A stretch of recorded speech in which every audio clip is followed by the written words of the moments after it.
The 18 Strong Podcast, episode 135 with Jason Connery, director of Tommy's Honor. And young Tom, or Tommy as he was known, won the British Open at the age of 17, which is still the youngest. And incidentally, old Tom at 46 is still the oldest to have won the Open. Welcome to the 18 Strong Podcast, where you get direct access to the world's greatest experts on training harder, practicing smarter, and playing better golf. Now, here's your host, Jeff Pellizzero. Hey, what's up? Welcome to the 18 Strong Podcast. This week, we're talking with Jason Connery, the director of the movie Tommy's Honor. Now, you might recognize the last name Connery because Jason is the son of the famous Scottish actor Sean Connery, but you may not know that Jason also has a very extensive background in acting, directing, and of course, you know, with his Scottish heritage, he grew up in London, grew up partly in Scotland, went to school in Scotland, and even has a cabin not too far from St. Andrews. So it was very interesting to talk to him about just the whole process of bringing this film together.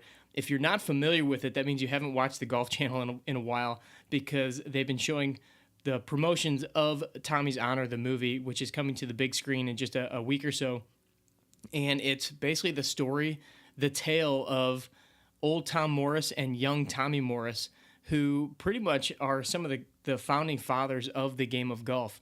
In fact, Tom Morris was the caddy master and was the guy that basically set up the Open Championship and started that and created a lot of the modern rules for the game of golf. And his young son, Tommy, is basically the very first professional golfer, but not only professional golfer, very first professional athlete, and is kind of the one that came up with the whole concept of professional athletics. So it's an incredible story, and if you're a golf fan, if you're a fan of the history of the game of golf and the traditions, you're going to love this movie and love the conversations that we have with Jason and just talking about the set and creating the movie and being over in Scotland. And I did ask Jason, what's one way that we can support the movie and support this movement to get this out to as many people as possible? And he said that because they're doing a rollout of this movie, it's starting out in a certain number of theaters. So the more people that go see it early on, the more theaters it will open up into. So if you are planning to see this movie or you have any interest in going to see the movie, go and see it early so they can get as many people in the door early on, which will then allow it to open up into many more theaters from there. And before we jump into the interview, I just want to say thanks to our sponsor for this episode, the PGA Tour mobile app, which is an app that I use every single weekend in order to keep up to date and keep track of what's going on in the golf world. This is the way that I typically watch my golf. We got rid of cable a while ago, so I'm able to live stream every PGA tournament that's on there. I can keep track of the guys who's on the top of the leaderboard. I can recap players' rounds after the fact, see how they scored, and actually go in and see some of the different players have videos of highlights from that hole. It has a shot tracker to show you where they hit the ball on each hole. And if you're like me, sometimes we're curious. We're talking about the different guys in the gym, and you want to know how much this guy has earned this year or what he made on that tournament. You can go and look at their yearly earnings, their career earnings, how many cuts they've made, top 10s, all of those things. It keeps track of all those stats, so you can kind of geek out with that as well. So go check out the PGA Tour mobile app if you don't have it. It's one of the easiest, simplest ways to keep track of everything going on the PGA Tour as well as the other tours, so you can keep track of your favorite golfers. All right, let's jump into this interview with Jason Connery from Tommy's Honor. Jason Connery, welcome to the 18 Strong Podcast, and I have to say it's an absolute honor to have you on this morning. Well, thank you. It's lovely to be here. I'm sitting here looking out the window, and it's pouring with rain. So as we spoke a little bit before, a day to watch the Masters for sure. Absolutely. Nothing better than sitting and watching the Masters on the first day as it opens up. And we have a very exciting tournament, as you and I were just talking about. A very exciting tournament coming up. So many guys that are in the running and in the race. And it'll be exciting to see how it all plays out. Of course, when this airs, the winner will have already been announced, so we'll have to see. So I want to ask you, I had a chance to view the movie, and I thought it was great. And being, a golf fan, and it sounds like you yourself are a golf fan, grew up playing the game of golf. What was it that drew you? You have a very extensive background in acting and directing, and obviously with your father being in the industry. What was it that drew you to this movie and wanting to make this movie at this time? Well, I think it was so many different things. I read the book. Strangely, I was actually sitting in Scotland. I have a little cottage there, about 2.5 hours away from St Andrews, where the film is set. And I got a phone call from Jim Kreutz, who's a producer, and said, "Would you read this book and see what you think?" And I knew a little about the Morris family. Tom Morris, he was the head groundskeeper at St Andrews for 50 years, but I didn't know the extent of the story, and especially with his son, young Tommy. Talking of young guns, the likes of Jordan Spieth and Dustin Johnson and Rory McIlroy and all the people we were referencing, he was really the young gun of his day. And because it was the beginning of really the modern game of golf, it was just so exciting to me because it was a very different time. You had a wonderful father-son story in the sense of old Tom, who was obviously a golfer, and his young son coming up and being an exceptional player, and the family drama between them, a real love story in its own way. And then young Tommy going on and getting married, and the drama that preceded that. So you had an environment in St Andrews where there was upper and lower class. You had the church was very influential in the town, and as I say, so many layers. And as I read the book, and I read it in one sitting because it was so exciting to read, I just saw this idea of these men had a passion for the game, and they had no sense of their own legacy. They had no sense of that we would be sitting here 150 years later talking about them, but they were the sort of trailblazers for the game. And in just reading it, I just saw all of these opportunities in the story. Immediately called Jim Kreutzer back and said, "I'd love to do this film, but it's not just a film about golf." And I know that he was a huge golfer, and I certainly am as well. I said, but for me, the sort of heart of the movie is this family bond. And, for me personally, I grew up mostly in Scotland and played golf with my dad and indeed my family, with my stepmother and my brother Stefan. And Dad used to play in this pro celebrity golf game every year for 10 days, usually at Glen Eagles, sometimes at Turnberry, and actually on occasion at the Old Course in St Andrews. And it was always the most amazing 10 days, with fantastic golf, of course, and also food and meeting people and professionals who play the game. And I think I romanticize it slightly because I always remember it being sunny, which certainly if we were in Scotland was not the case. But it was a wonderful time, and I, all of those memories came flooding back when reading the book, and then moving forward, and strangely, in a way, we are now 5 years on, and the film will be opening in a very short while. So it's been quite a journey. Yeah, I was curious how long something like that takes from start to finish, and what are some of the challenges, if any, that you guys had putting this whole product or project into production? Well, every film has its own challenges. This one, there's a lot of.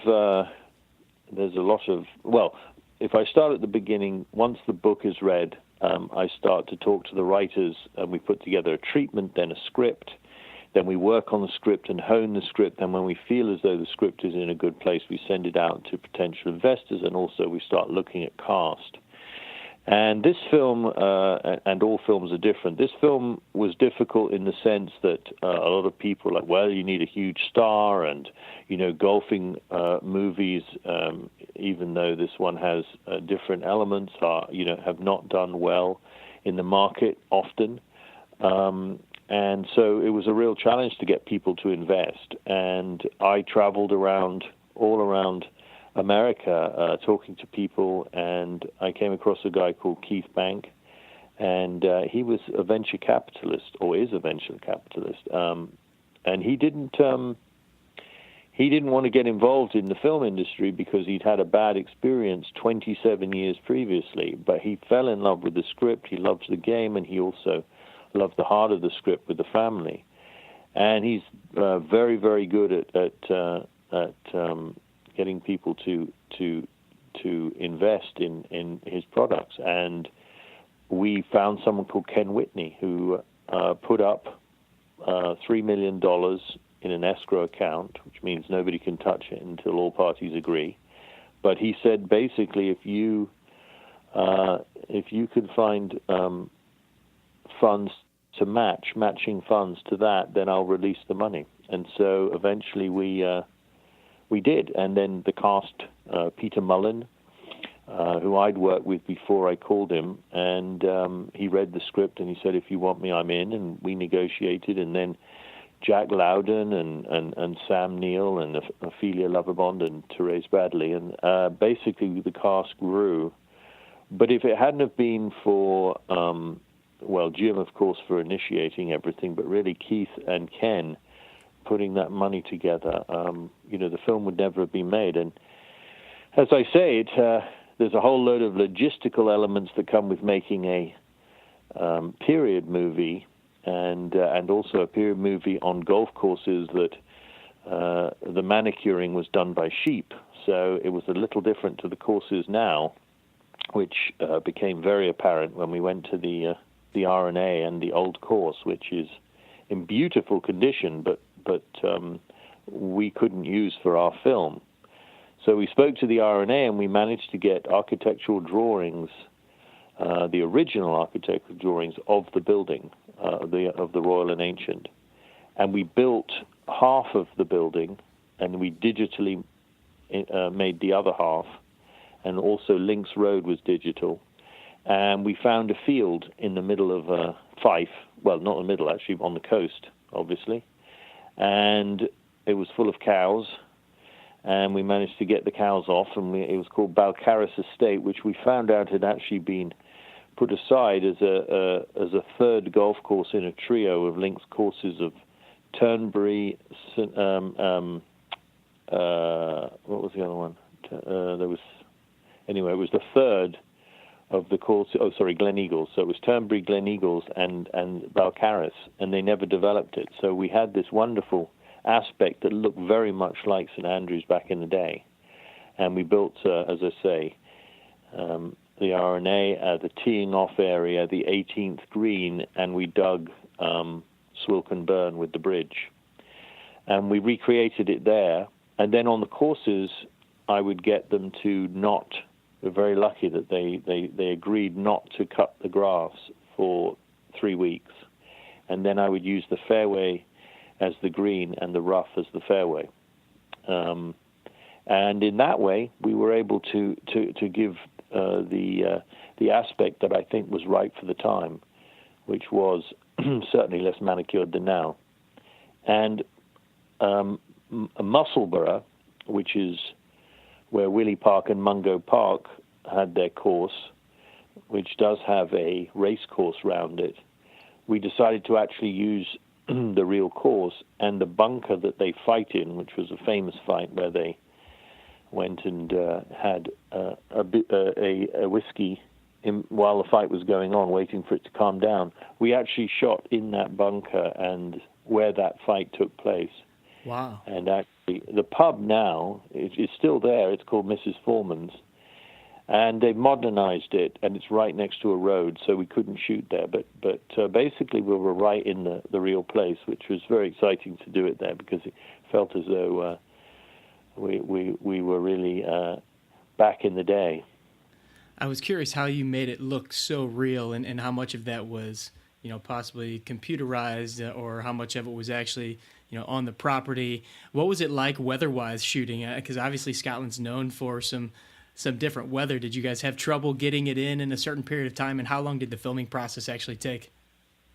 Well, we were incredibly lucky with it. I mean, we only really had one morning where it was raining and we needed it to be dry. And I defy you to know where that is, because actually it looks like one of the sunniest days, because we put a huge tarpaulin up above the actors and we shot a very powerful light, a 10K down on them. And it looks like dappled sunlight. But if you look very, very carefully, every now and again you see drips of rain coming past the camera. But other than that, we in fact, not only that, but in the snow scenes, the hot air from the land and the cold air from the sea hit each other and created what they call in Scotland a haar, which is a whiteout, which was perfect for the snow scenes, even though we were shooting in July and August. So in that sense, we were very lucky. We shot the movie in 33 days. And we had 50 locations. Obviously, some of the locations were in the same place, but we had 39 trucks, so we were traveling around at quite a rate, getting the shot done, getting the shoot done. And funnily enough, in the scene, in the golfing scenes at North Berwick, it was gusting at 40, 45 mile an hour winds.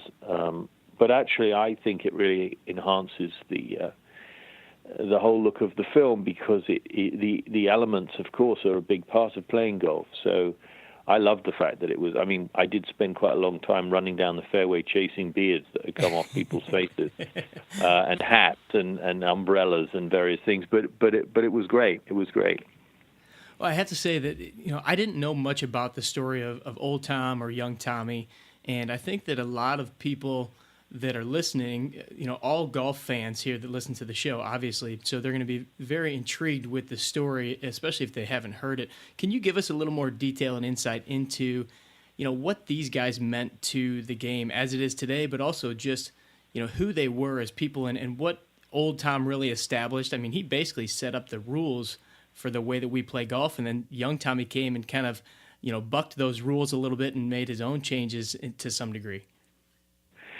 Yes, I mean, I think that the film revolves around Old Tom telling the story of his son, and it's a very loving story, very tragic in its own way.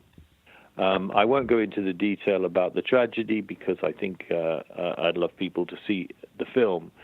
But as you say, the film revolves around that relationship, and young Tom, or Tommy as he was known, won the British Open at the age of 17, and they had which is still the youngest, and incidentally, Old Tom at 46 is still the oldest to have won the Open. And Old Tom actually created the British Open in liaise with some gentlemen of the time. And they had a Moroccan leather belt before the claret jug. And that was what was the prize. And Tommy, to the surprise of everyone, won it 3 times in a row. And they didn't think anyone would be able to do that. And so they had said, whoever wins it 3 times in a row gets to keep it. And then, of course, Tommy did that, and they had no idea what to use as the cup for the next year. So, in fact, there wasn't a British Open the next year. And then the claret jug came about, and he won it again. So he was an extraordinary player, apart from anything else. But actually, all golfers, and indeed all athletes, in a way, owe a tip of their cap to young Tommy, because he was the first person, first of all, to be a touring professional and indeed a professional at all. Most golfers had other jobs, or if they were golfers, they also made clubs and gave lessons, and he didn't, or developed courses like Old Tom. But he didn't. All he did was play golf, and he became, in some respects, the first star athlete. And for instance, in the game between Willie Park and Mungo Park of Musselburgh and Tommy Morris of St Andrews, 7,000 people turned up, And these were working class people, most of them turning up after their work. And there was a lot of gambling and a lot of drinking, and they really championed their towns. And it was a very unifying thing, and the crowds were almost pugilistic, shouting, and they were standing right next to the players. So there was a lot of heckling going on.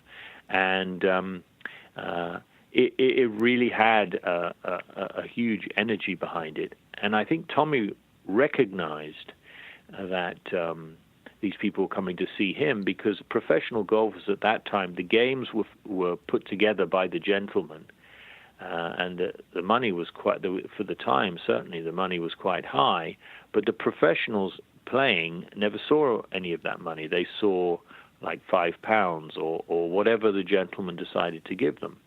And Tommy thought that this was unfair, and so he went to the gentleman and said, people are coming to see me play, so I should get a percentage of the money that you get. Of course, they laughed him off, and he said, but if that doesn't work for you, then I won't play. And they realized that nobody would come if he didn't play. And so that was the first time that real money was paid to a professional athlete. And as I say, all athletes of today should recognize that that's where that came from. Yeah, that being said, but just to say that Tommy also had a side to him where he was also challenging the rules and the game in the context of, why did the caddies have to walk around carrying the clubs? He played in an exhibition match against an archer, and he saw that the archer was carrying his arrows in a quiver, and he came up with the idea of a golf quiver, which eventually became the golf bag. And also backspin, hitting down on the ball. His swing was copied, but actually was very much his own. Just many, many things that he was always looking forward. I mean, at the beginning of the film, old Tom says there are 13 rules of golf. One of them was that you had to tee the ball up no further than a club length from the hole, which meant that basically you tried to get the green in good shape so people could putt on it, and then people would be teeing off right there next to it and take great gouges out of the green. And so Tommy said, why don't we have a tee-off area on every hole? So there were many things that were going on and many changes, but this certainly was the beginning of the modern game as such. Well, that's what I love to see, because some of those things you just kind of assume like they've always been in place. Some of these different rules, or even the idea of the golf bag. When I saw that, I just kind of chuckled and thought, yeah, I guess, somebody had to think to put him in a bag to carry around the course. And it was just amazing. And I have to say that Peter Mullen and Jack Loudon were incredible in this film. I just thought that they did such a fantastic job in portraying these guys and really just kind of making giving us the feel of the grittiness of what golf was back then and the whole landscape that you guys put together. I know that you mentioned that this isn't necessarily just a golf movie, but what impact do you think this movie is going to have on the golf world as it's released to the public very soon? And, what do you think this is going to do for the game today and in respect to the game as it was? Hey, I just want to take a minute here to jump in and say thank you to our other featured sponsor of today's episode, which is Rad Roller. Rad Roller makes some of the greatest soft tissue and myofascial products on the market. And these are great for you to work on your own body, to hit some of those tight and troublesome areas that we all tend to have. Could be your IT band, could be your thighs, your quads, your hamstrings, your upper back, whatever it is that might be limiting you in your swing or in your workouts. Have you ever wanted to have the opportunity to get a massage every single day? Well, this is basically that opportunity to do it to yourself. It's not quite as nice as having somebody massage your feet, but you take those rad rounds or the rad roller and you put it in the places that you need to get the most work, and you can start digging in and work on your own body whenever you want, wherever you want. They're very portable, easy to take with you.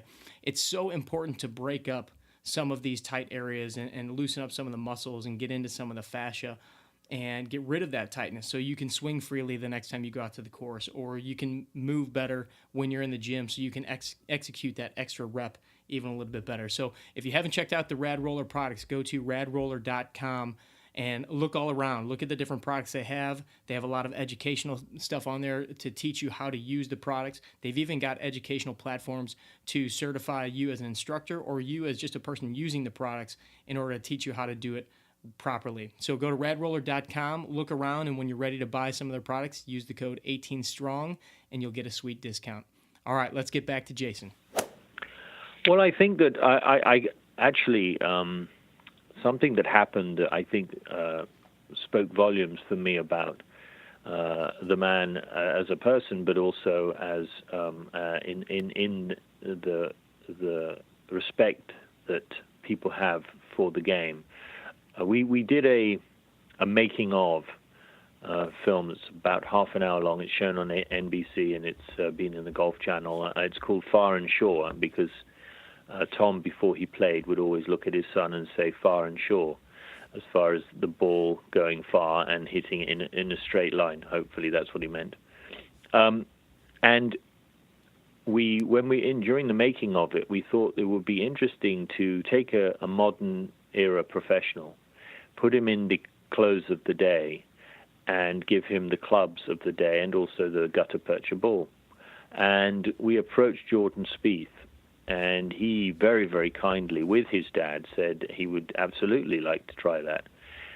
So he went out on the course, and they played 3 holes. And, you know, when you have a closed jacket you're trying to make a swing with, and you also have hickory shafts, which are much heavier, and the club head, which is much less of a sweet spot, and it actually has a curled front.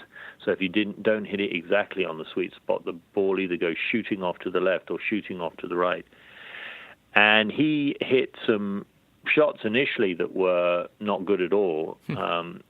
And then he started to tailor his swing to be able to hit the ball, because he started to understand how the club worked. And it was really interesting to watch him sort of get himself into a place where he realized the modern swing was just not going to work with these clubs. I mean, apart from anything, they're so much heavier, you'd sort of dislocate your shoulder if you took such a wide swing and you extended your arm so far. So you have to make a much more narrow swing.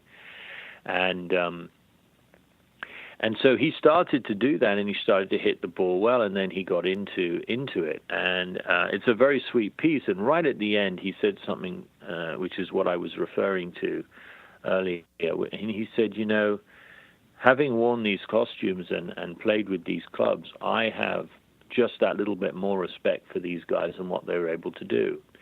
And I think for me, for golfers specifically, watching this film, outside of all of the emotional turmoil that happened in young Tommy's life, on the golf situation of it, I hope that they come away with the knowledge that where the game came from.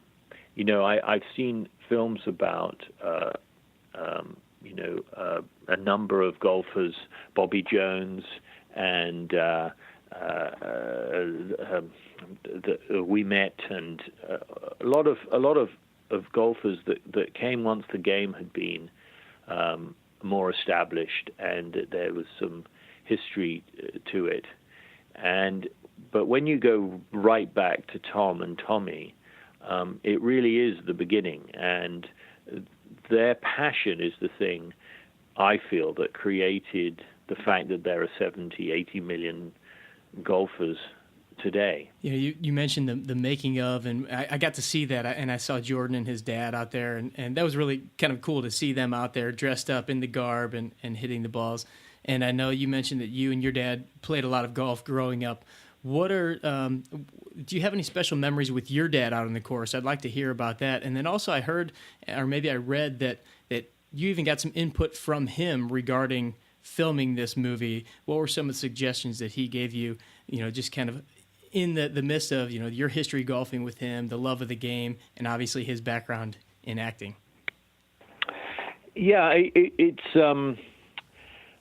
I did indeed play golf with Dad a lot, and over the years, and with my brother, and with friends, and what's lovely about the game is the fact that there is this period, especially when you're walking as opposed to in a golf cart, although it can happen in golf cart too, but where there's time to reflect and stories to tell. And, in essence, the golf, you are playing against someone, but, they're, as opposed to, say, something like tennis, where if they hit a really good shot and you can't hit it back, then that's a different kind of competitiveness. In some respects, golf, you're playing against yourself, and it's a very psychological game where and in some ways it can be also an unfair game in the sense that you hit a great shot, you hit a sprinkler head, the ball goes shooting off, or or vice versa, you hit a terrible shot, it hits a tree and bounces back on the fairway. So there are many things about the game that are different from other sports, I feel, and part of that is what I felt with my dad. In a way, playing golf with him, I learned the fact that things weren't always as simple as just if you do something right, then it always goes right, or if you do something wrong, then it always goes wrong. And I felt like I had some great conversations about my aspirations, about what I was trying to do in my life, and then my dad talking to me about his aspirations when he was growing up and the differences of that, and also his aspirations for me, or how perhaps he could give me advice on those things. And as I say, the setting of golf lends itself to the ability to be able to have that kind of communication, which is more difficult when you're running around a tennis court, or you're playing a sport where you're much more involved in the actual playing of it all the time. So in that sense, and also, as I say, the fact that I was brought up at Gordonstoun, which is a boarding school in the far north of Scotland. Then I went to Perth Rep, which is a repertory company and theatre in Scotland, in Perth. And then I have a cottage there now.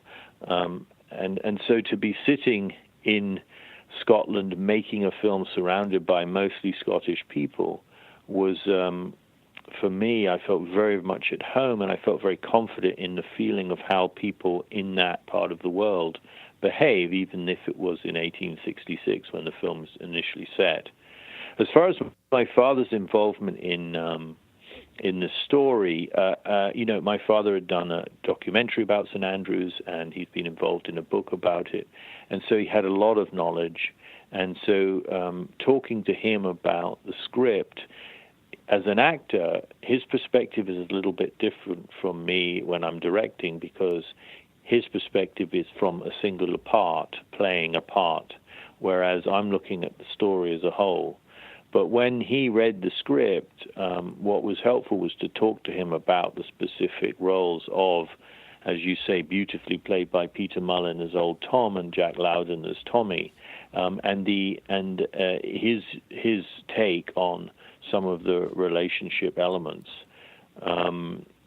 And as I say, the Peter Mullen and Jack Loudon, as soon as they met, they started talking in that way, and it built over the course before we started shooting, where they were communicating on a very friendly, very intimate level, and that really played out, I think, in their performance. Absolutely. With this whole thing being set over in Scotland and the story of Old Tom and Young Tommy, what was the support like from maybe the local community, knowing that this is a story that obviously they've known forever and it was going to be told to the world? Did you have a lot of support from them just in your different filming, and was it easy to get into different areas because of that? Well, we initially went to the RNA, the Royal NH, and we were talking to them about the building, and also about, initially we thought we might shoot at the real place.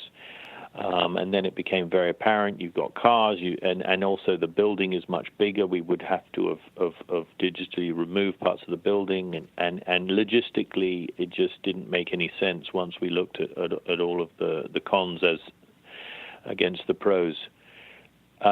But they were very helpful in the sense that they read the script, and it was a very funny meeting because Peter Crabtree, who's head of the Heritage Society, said to me, look, we're looking at the historical accuracy, and you're making a drama.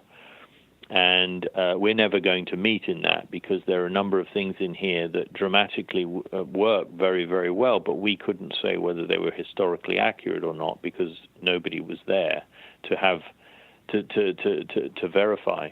And I completely understood that. So they said, look, we support your film, but we can't say that it's historically accurate. And I said, well, I don't want you to say that it's historically accurate because, as I say, it's not a documentary.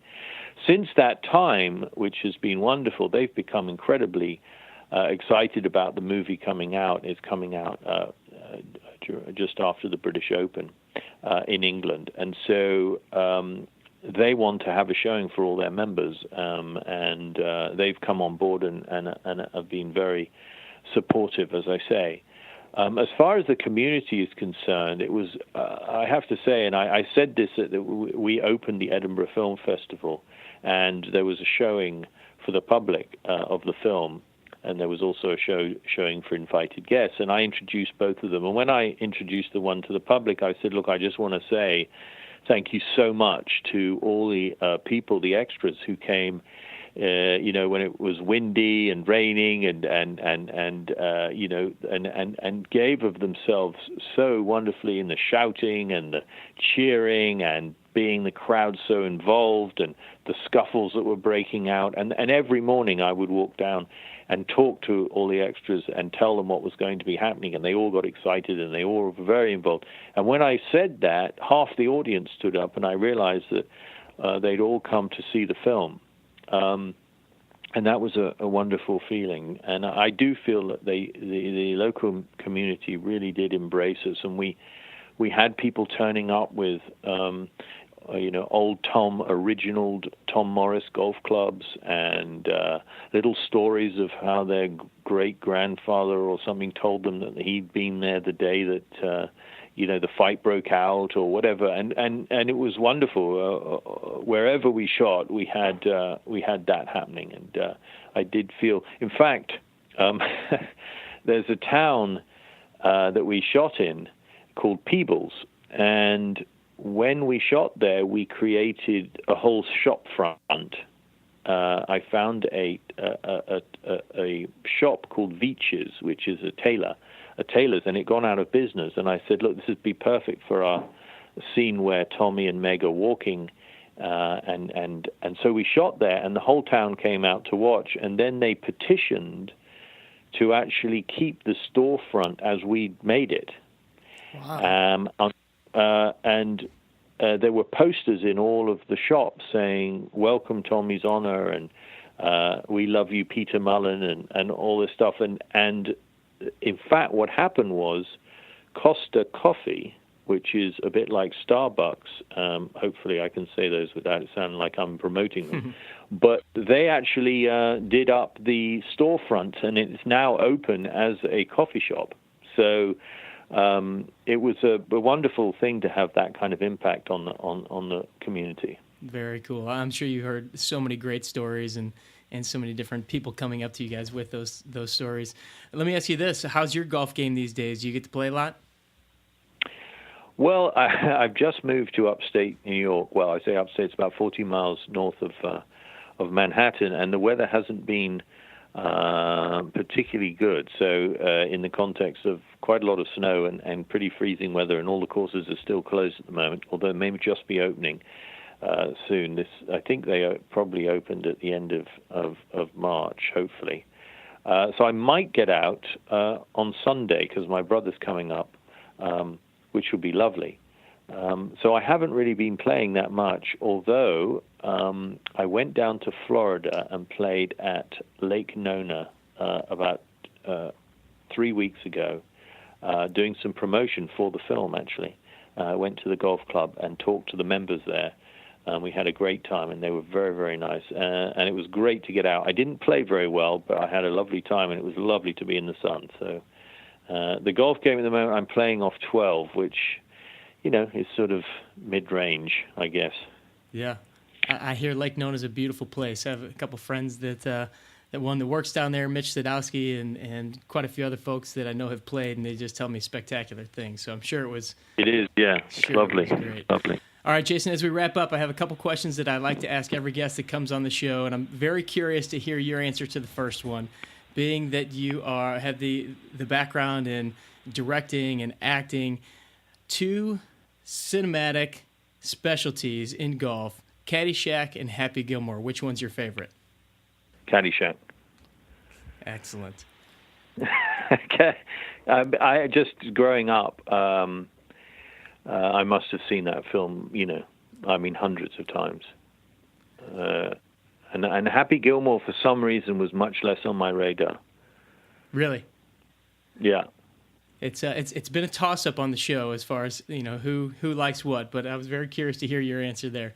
All right, this is a new question we've had on the show. If you were like a baseball player walking to the plate, or maybe a boxer walking to the ring, they've always got their song playing in the background.